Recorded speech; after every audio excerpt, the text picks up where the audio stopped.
Breaking bad season 2 की शुरुआत उसी जंकयार्ड से होती है जहां पे पिछला सीजन खत्म हुआ था। जहां पे हम देखते हैं कि टू को अपने एक साथी को बहुत बुरी तरीके से पीट देता है जस्ट बिकॉज वो वॉल्टर वाइट से बदतमीजी से बात करता है। टू को उसे इतना ज्यादा पीटता है कि उसका साथी बेहोश ही हो जाता है। उसके साथी का नाम होता है नोडोज। अब टू को नोडोज को लेके वहां से चला जाता है और वॉल्ट और जैसी बहुत घबराए होते हैं।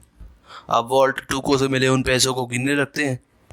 वॉल्ट कैलकुलेट करता है कि उसे और कितना पैसा चाहिए अपने फैमिली के फ्यूचर को सिक्योर करने के लिए, और वो सोचता है कि उसे कुछ और ऐसी ही डील्स करनी होंगी और वो अपनी फैमिली के लिए काफ़ी पैसा जमा कर पाएगा।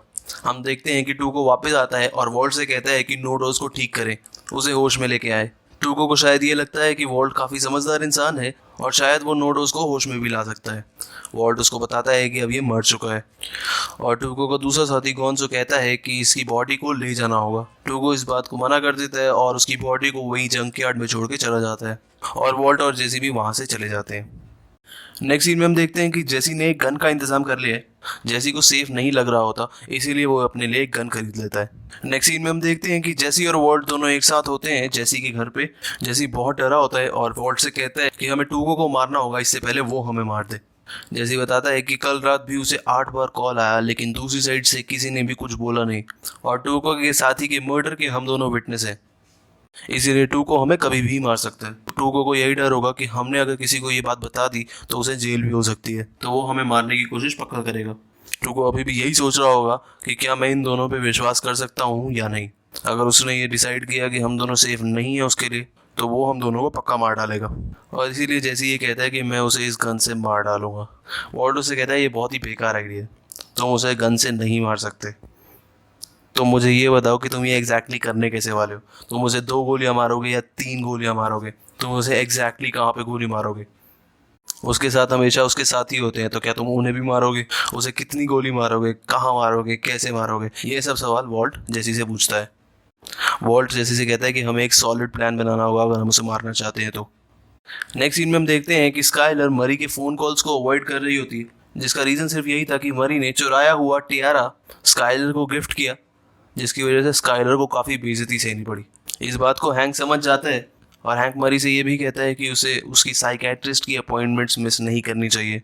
बेसिकली मरी की क्लिप्टोमेनिया की थेरेपी चल रही होती है, यानी चोरी करने की आदत को ठीक करने के लिए उसकी थेरेपी चल रही होती है। हैंक को लगता है कि मरी अपनी अपॉइंटमेंट्स को इग्नोर कर रही है। हैंक मरी से कहता है कि तुम्हारी थेरेपी के अभी भी 8 वीक्स के सेशंस बाकी है और तुम्हें वो सेशंस कंप्लीट करने होंगे।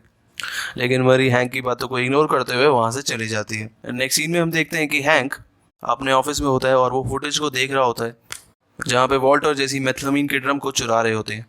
अब क्योंकि वॉल्ट और जेसी के फेसेस कवर्ड थे मास्क से, तो हैंक को यही लगता है कि ये कोई कॉलेज स्टूडेंट्स हैं और ये साइंटिफिक तरीके से कुक करने की कोशिश कर रहे हैं। पुलिस को ये भी लगता है कि इन कॉलेज स्टूडेंट्स को आगे जाके ड्रग माफिया से खतरा भी हो सकता है। नेक्स्ट सीन में हम देखते हैं कि वॉल्ट अपने घर के बाहर एक गाड़ी को देखता है। उसे लगता है कि शायद उस पर नज़र रखी जा रही है। ये देख के वॉल्ट काफ़ी डर जाता है, घबरा जाता है। वॉल्ट जेसी से मिलने जाता है और जेसी से पूछता है कि क्या तुमने कभी भी टूको को मेरा नाम या पता दिया था, क्योंकि अभी उसके आदमी मेरे घर के बाहर मुझ पर नज़र रख रहे हैं। जैसी बताता है कि टूको के बहुत बढ़िया सोर्सेज हैं, वो कहीं से भी तुम्हारा कांटेक्ट, तुम्हारा पता निकलवा सकता है। जैसी भी श्योर हो जाता है कि अब तो वो हमें मारेगा ही, क्योंकि वो हम पे नज़र रख रहा है, वो हमारी जान पक्का लेगा। जैसी वॉल्ट को सजेस्ट करता है कि उसे भी एक गन अपने पास रख लेनी चाहिए, लेकिन वॉल्ट जेसी को अपना प्लान बताता है। वॉल्ट जेसी को कुछ बीन्स दिखाता है। ये बीन्स कैस्टर बीन्स होती हैं और ये बीन्स पॉइजनस भी होती हैं। इन बीन्स से राइजन बन सकता है, यानी वॉल्ट इन बीन्स के थ्रू टूको को मारने का प्लान बनाता है। इन पॉइजनस बीन्स से राइजन बनता है और इसे टूको को दिया जा सकता है। जब हम इस राइजन की मदद से टूको की जान लेंगे तो टूको की डेथ एक नेचुरल डेथ लगेगी और हम पे कोई शक नहीं करेगा। नेक्स्ट सीन में हम देखते हैं कि हैंक स्काइलर से मिलने उसके घर जाता है और उससे पूछता है कि क्यों वो मरी को इग्नोर कर रही है और उससे बात नहीं कर रही। स्काइलर हैंक को पूरी सिचुएशन समझा देती है। हैंक कहता है कि ये बीमारी के बारे में मैं जानता हूँ और इस बीमारी के इलाज के लिए वो साइकेट्रिस्ट के पास भी जाती है और हमें एज ए फैमिली उसे सपोर्ट करना चाहिए। स्काइलर इस पर भड़क जाती है क्योंकि उसकी सिचुएशन अभी बहुत ज़्यादा ख़राब है, क्योंकि उसके साथ जो भी हो रहा है वो बहुत स्ट्रेसफुल है। उसके हस्बैंड को कैंसर है, उसका बेटा पैरालाइज्ड है और वो खुद अभी इस सिचुएशन में नहीं है कि मरी के नखरे उठा सके। सीन शिफ्ट होता है और हम देखते हैं कि वॉल्ट उस पॉइजन को, उस राइजिन को तैयार करता है और उसे मेथ में डाल देता है। और वो प्लान करते हैं कि अगली मीटिंग में वो पॉइजनस मेथ वो टूको को दे देंगे। हम देखते हैं कि वॉल्ट के पास हैंक की एक कॉल आती है। हैंक उस वक्त एक क्राइम सीन पे मौजूद होता है।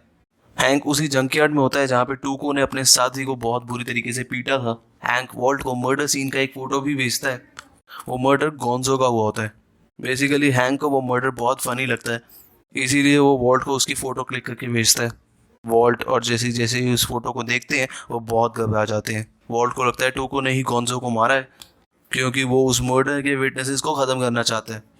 और वो समझ जाता है कि अगली बारी वॉल्ट और जेसी की ही है। वॉल्ट जल्दी से अपने घर जाता है और अपने सभी पैसे निकाल के एक बॉक्स में रखता है और वो स्काइलर के साथ बात करने लगता है। तभी उसे जेसी का एक मैसेज आता है। जेसी वॉल्ट के घर के बाहर ही होता है और गाड़ी में उसका वेट कर रहा होता है। वॉल्ट जेसी से मिलने जाता है और हम देखते हैं कि गाड़ी की पिछली सीट पे टूको बैठा होता है और उसने जेसी पे गन तानी हुई थी। टूको वॉल्ट को भी गाड़ी में बैठने को कहता है और जेसी गाड़ी लेके निकल जाता है और यहीं पे ये एपिसोड खत्म हो जाता है। सो दोस्तों, अगर आपको ये वीडियो पसंद आए तो इसे लाइक करें, शेयर करें अपने दोस्तों के साथ और कमेंट सेक्शन में अपने थॉट्स बताएं। नेक्स्ट एपिसोड इसी चैनल पे बहुत जल्द अपलोड होगा। मिलता हूँ आपसे अगली वीडियो में। Hollywood byte signing of.